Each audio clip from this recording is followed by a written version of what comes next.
Oh my god, a dream has genuinely come true. Once again, genuinely so hyped.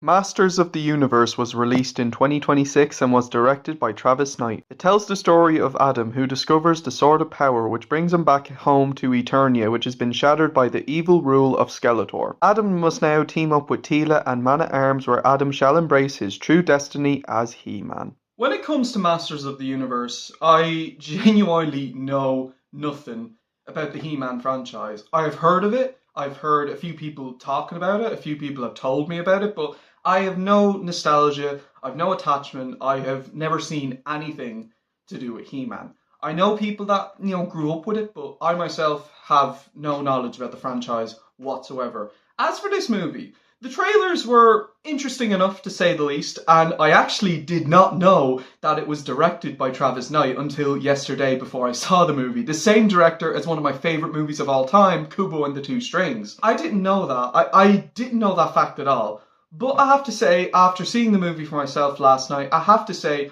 this movie is quite enjoyable. It's a fun, entertaining, a pretty good, decent, enjoyable film. The storyline, though, it's not bad by any means, but it's quite flawed. It's quite cliche in areas. The direction is a little bit predictable. It's a little bit too on the nose kind of side. It can be a little bit too obvious with how the story is going to go, and at times I do feel the movie really dragged. There's a lot of slow moments, especially in the first half of the movie. There's some pacing issues with this film. There is a lot of scenes, especially in the first half, that really do drag and drag. I do think at times the movie tries a little bit too hard with its comedy. Not to say the movie wasn't funny. There was definitely some very funny parts, but at times a lot of the comedy kind of fell flat, and at times the movie did feel very cheesy and corny, especially in the first act. There's a scene with Adam in the first act that, in all honesty, actually did make me laugh my ass off, because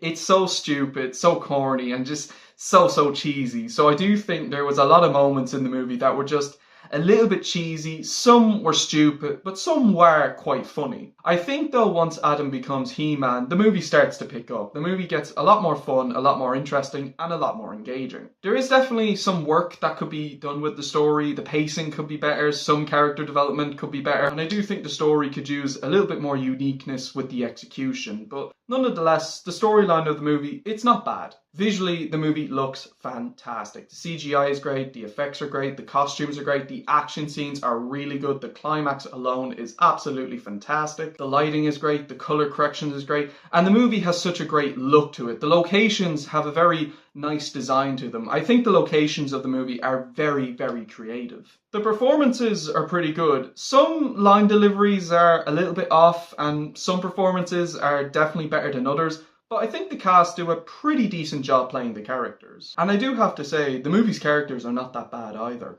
Adam is definitely a decent protagonist, and he has a likable personality and good chemistry with the others, but I do feel his character arc is very cliche. It's not bad, but the execution is a bit too basic and could have used a lot more work. The direction of his arc is just way too predictable and a little bit too obvious, I feel. Teela, I think, is the best character in the movie. She's pretty solid, and her character arc in the movie is pretty good too. She had good chemistry with Adam and her dad, and I really liked her dad's character, Man-at-Arms.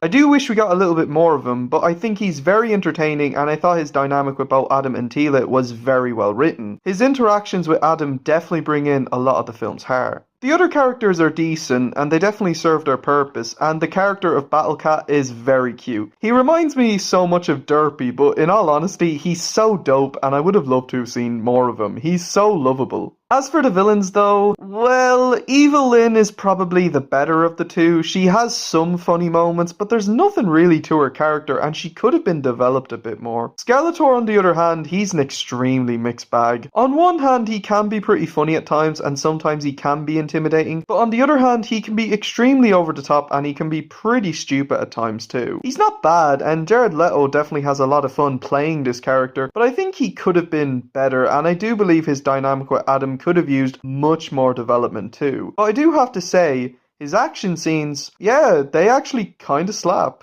There could definitely be some adjustments and development made with some, but I think overall the movie has a decent cast of characters. The music of the movie is really, really good. It has a very 80s vibe, but I think that works because as far as I'm aware, the original cartoon is from the 80s. But I think overall the soundtrack has a great vibe, it's very catchy, and it really adds to the film's tone and atmosphere. The music of the movie, it really slapped, especially during the action scenes. I do think the movie is flawed, and there is definitely a lot of areas where the movie could be improved on, but I do have to say, I'm happy I saw the movie because it is a pretty enjoyable film. Overall, Masters of the Universe may have a very cliche story and it may have some very slow pacing here and there, but it is an enjoyable movie with great visuals, fun action, good characters, and very catchy music. I may not have seen anything to do with the He-Man franchise, but I do have to say, this is not a bad start. I'm going to give Masters of the Universe a very strong 7 out of 10.